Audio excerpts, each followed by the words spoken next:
नमस्कार दर्शकों, आपका स्वागत है मीडिया मैप के छोटी छोटी सी बात के कार्यक्रम में।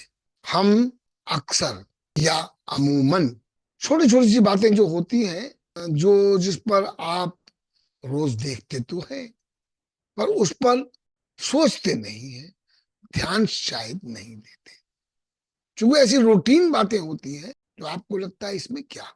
मैं प्रयास करता हूं कि उन बातों से की आपसे चर्चा करूं और आपसे विचार विमर्श करूं ऐसे मुद्दों पर।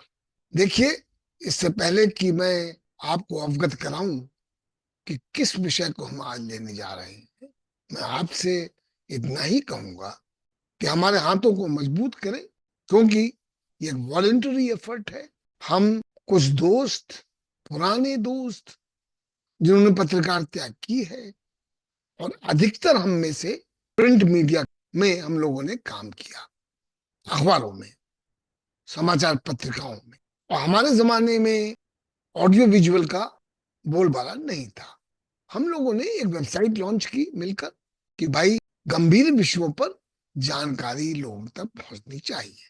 हमारा ये, जब हमने ये देखा कि आज पढ़ने वालों की संख्या घटती ही जा रही है, जैसा कि मैं, हमारे साथी, हमारे जमाने के लोग इस बात को याद करेंगे कि हम लोग जब कहीं जाते थे तो चौपालों में, चाय की दुकानों में, यहाँ तक कि पान की दुकानों में आपको अखबार मिल जाया करते थे, जिस पर जो जहां वहां आता था पढ़ता था और चर्चाएं हुआ करती थी।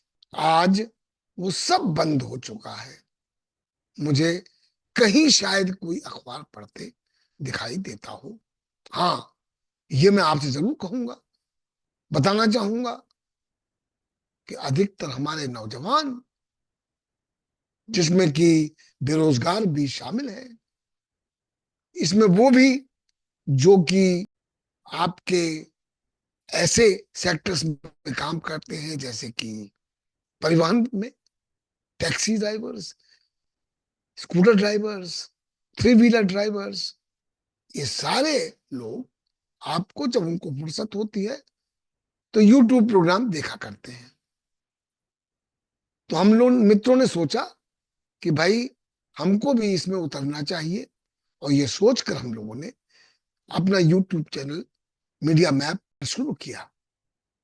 अब अगर आप लोग इसको देखेंगे नहीं तो एक तरह से स्वांता सुखाए हो जाएगा, और इंफॉर्मेशन जो आप तक पहुंचनी चाहिए गंभीर विषयों पर, वो आप तक नहीं पहुंचेगी। और आज जैसा कि झूठ का बोलबाला है, चारों तरफ जो छाती ठोक के जोर से बोल रहा है झूठ, उसको लोग सत्य मान रहे हैं। तो ऐसी दुनिया में हमारा प्रयास है, एक छोटा सा प्रयास है, कि हम आप तक सही जानकारी पहुंचाएं बिना लाग लपेट के। इसी उसमें हम लोगों ने ये शुरू किया है, और मेरा आपसे अनुरोध है कि आपको कार्यक्रम पसंद आए तो इस पर टिप्पणी करें, नहीं पसंद आए तो इसके खिलाफ लिखें, हमको सुझाव दें, इसको शेयर करें और इसको सब्सक्राइब करें।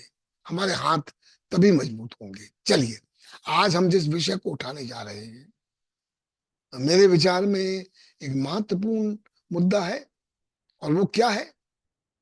काम वालियां, काम वाली बाई, झाड़ू पोछा वाली बाई, खाना बनाने वाली बाई।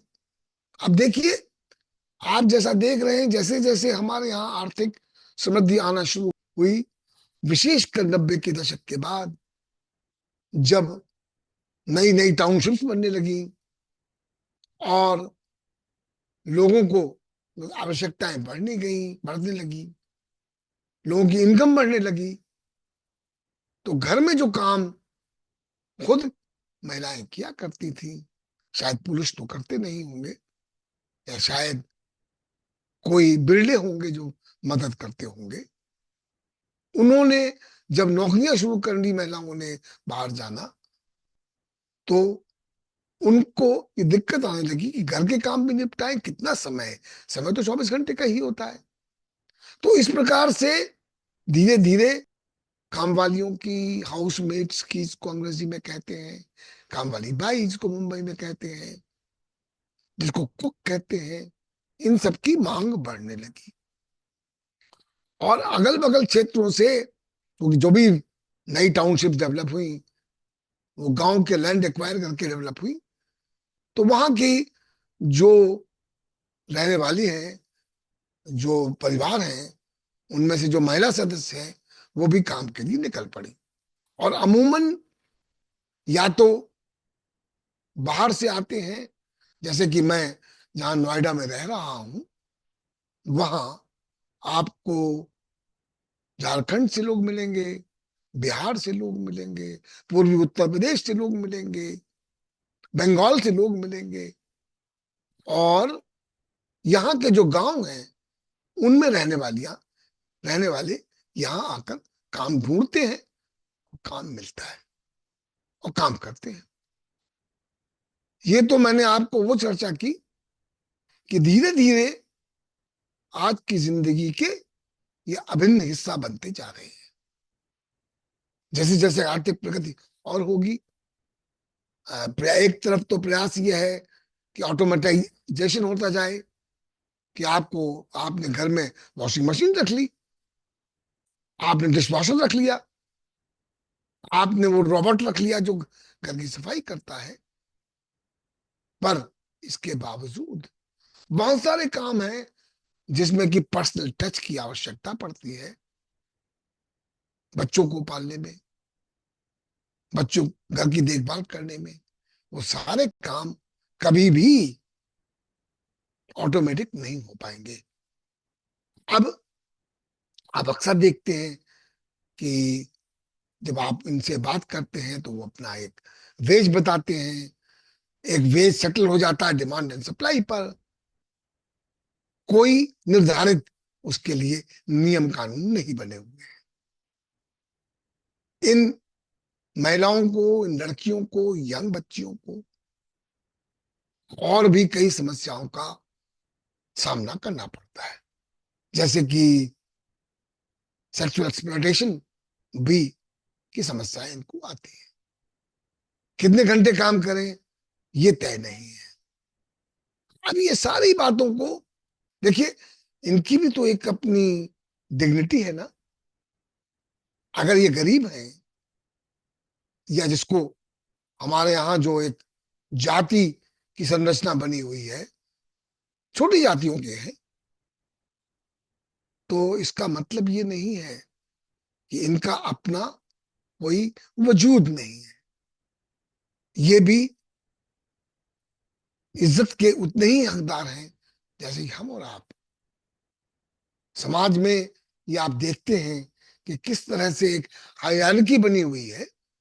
उस हायरार्की के चलते इन इनको अमूमन जो ट्रीटमेंट मिलता है वो अमानवीय हो जाता है। मैं एक उदाहरण देता हूं। मैं जिस रेजिडेंशियल सोसाइटी में रह रहा हूं वो बड़ी सोसाइटी है, 1600 करीब फ्लैट है यहाँ। तो यहाँ जरूरी है, अगर 1600 फ्लैट है तो उसमें आपको यहाँ 800, 900, 700, 500, 600 संख्या के इस काम वाली आती होंगी, काम वाली बाई आती होंगी। अब कोई 2 काम करता है, कोई 3 काम करता है, कोई 4 काम करता है। टाइम का मैनेजमेंट उनको करना पड़ता है। अब जो काम पे जाने वाले हैं वो अपने टाइम को फिक्स पर चाहते हैं कि वो आए। अब उनका समय बचा होता है, तो यहाँ कुछ बेंचेस बची बनी हुई हैं, उस बेंचेस पे बेचारी बैठ जाते हैं। पर यहाँ का जो रेजिडेंट, हमारे फेलो रेजिडेंट्स हैं, इस बात को पसंद नहीं करते, और वो गार्ड को फोन करके कहते हैं कि इनको हटाओ यहाँ पे। अब देखिए, ये मानवीय व्यवहार तो नहीं है। हाँ, इसका रास्ता निकाला जा सकता है, तो उनके लिए इस प्रकार की सुविधा की जाए, जहां पर उनके लिए इस प्रकार की सुविधा हो कि कैंटीन कोई हो, उनके लिए चाय पीने की व्यवस्था हो, बेंचेस हो, बनाया जाना चाहिए ना। बिल्डर जो बनाते हैं, जो लाखों रुपए फ्लैट्स के लिए देते हैं, उनको क्या इन सुविधाओं के बारे में ध्यान नहीं देना चाहिए?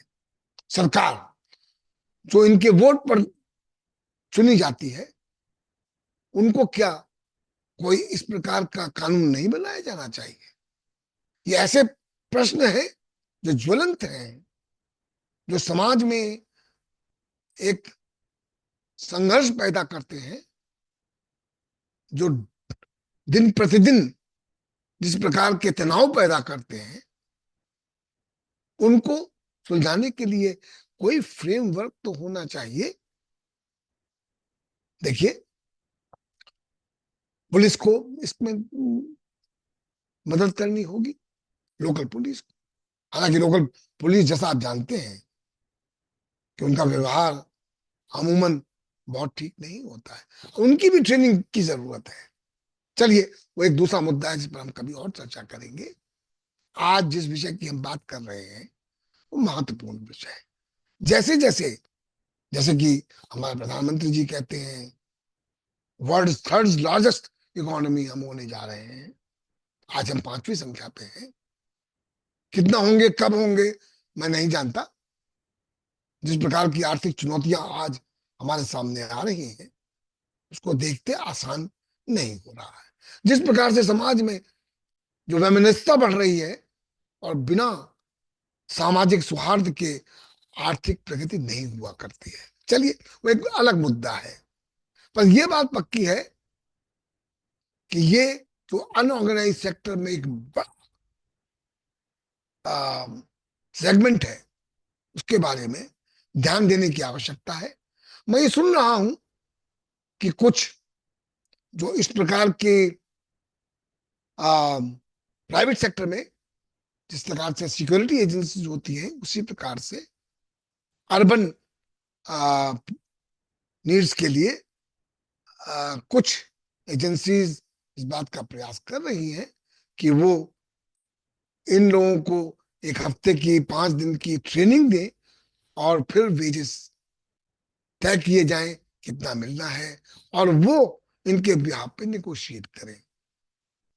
मेरा मानना यह है कि ये इनिशिएटिव अच्छा है, पर इसका एक रेगुलेटरी फ्रेमवर्क होना जरूरी है। आज के लिए मैं इस विषय पर सिर्फ इतना ही कहूंगा, इसके साथ कि ये हमारा अभिन्न हिस्सा है, ये हमारे समाज के हिस्सा है। हमको इनका जो रिस्पॉन्सिबल अपने को समझते हैं, इस पर ध्यान देना आवश्यक है। मैं चर्चा को यहीं विराम देता हूं। फिर कभी इस मुद्दे पर आऊंगा लौटकर। अगर कोई प्रगति होती दिखी तो आपसे जरूर चर्चा करूंगा।